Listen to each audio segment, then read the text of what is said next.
Európa a világ második legkisebb földrésze, de ehhez képest mégis 44 országnak ad otthont, amelyből 27 az Európai Unió tagja. A múltban rengeteg háború pusztította az egész kontinenst, ám az EU létrejöttével beköszöntött a békekora. Ugyanakkor az országhatárokról nehéz megfeledkezni. A történelem során kialakult határvidékek még mindig megtalálhatóak a határtalan unión belül, és egy újabb megoldandó problémát jelentenek, amelyre a választ az EU kohéziós politikája adja.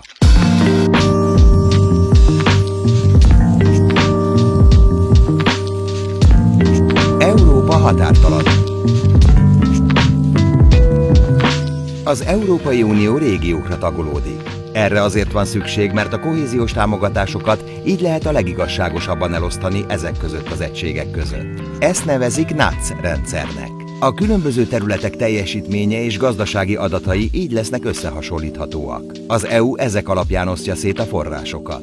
A régiós beruházások helyben, a saját környezetükben fejtik ki a hatásukat. Például egy összeszerelő üzem telepítése a régióban teremt munkahelyeket, ott, ahol a legjobban szükség van rájuk.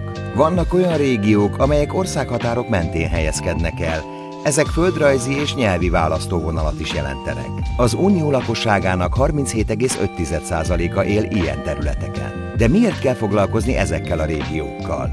Miért olyan különlegesek ezek? A határmenti régiókban több megoldandó kérdés is van. Ezeken a területeken nagyobb a munkanélküliség, nehezebben lehet hozzáférni az egészségügyi és oktatási szolgáltatásokhoz. Gyakran problémát jelent az, hogy az emberek különböző nyelveken beszélnek, és a területek általában messzebb vannak a fővárosoktól, fejlett városi térségektől.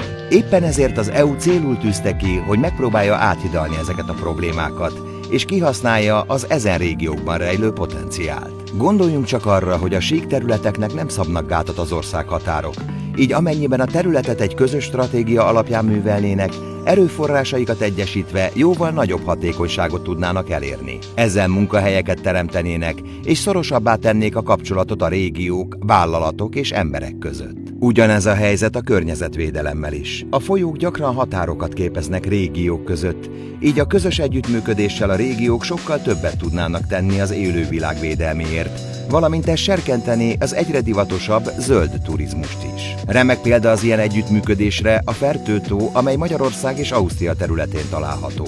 Valódi és működő együttműködéssel a tó kulturális és természeti örökségének megőrzése sokkal hatékonyabb, mintha a két szomszédos régió külön-külön szabályokat hozna a maga területén. Az Európai Unió az előző ciklusban a kohéziós politika ezen területére 10,1 milliárd eurót szánt. Ez a kohéziós alap 2,8%-át jelenti. Nem tűnik soknak, ugyanakkor nem szabad elfelejtkezni arról, hogy ebben a témában leginkább az együttműködés serkentésére és a közös projektek támogatására van szükség. Nem véletlen, hogy ebből a költségvetésből a korábbi időszakban több mint 100 együttműködési programot tudtak támogatni. Ugyanakkor vannak nagyobb léptékű együttműködések is. Ezeket nevezzük makroregionális stratégiának. Ezek olyan nagyobb területi egységeket emelnek ki, ahol az országok valamilyen földrajzi szempontú összeköttetésben állnak egymással, van egy közös pontjuk. Magyarország a Duna régió tagja, hiszen a Duna 14 országon átívelő, életet és összekapcsolódást jelentő folyó, amelynek tágabb környezetében 115 millió ember él. A Duna régió főként a környezetvédelemre és a közlekedésre fókuszál. Egyrészt, hogy megóvják a folyót, másrészt, hogy a személy- és áruszállítás gördülékenyebb legyen az unión belül. Ennél egy nagyobb együttműködési egység az úgynevezett transznacionális együttműködések rendszere. Magyarország egy olyan együttműködésnek a tagja, amely lefedi a dunai, az adriai, a közép-keleti és a közép-európai makrorégiókat is. Az együttműködés arra irányult, hogy a különböző területi szervek jobban együtt tudjanak működni országhatárokon átnyúlóan is. Ezentúl pedig a közlekedés és a településfejlesztési stratégiák egységesítését szolgálta.